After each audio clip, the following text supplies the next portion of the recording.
Hello and welcome to How to Solve YouTube channel, where we share tips and tricks in just a minute.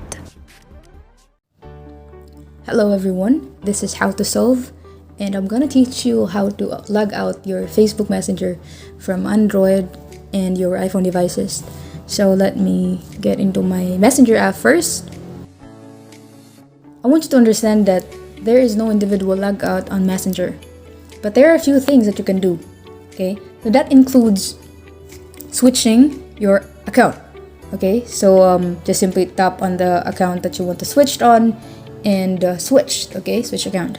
And then the other thing is that to wipe out the data of the Messenger app.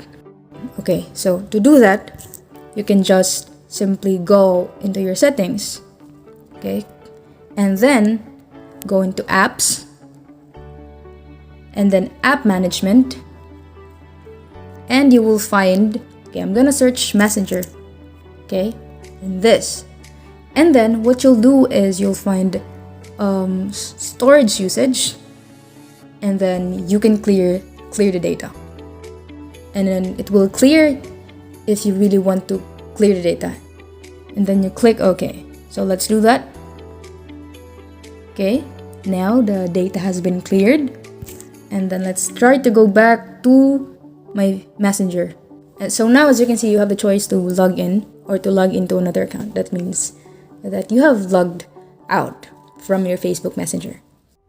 Please like and subscribe for more content, and also don't forget to click on the notification bell so you'll be notified whenever we post a new video. We'll see you next time.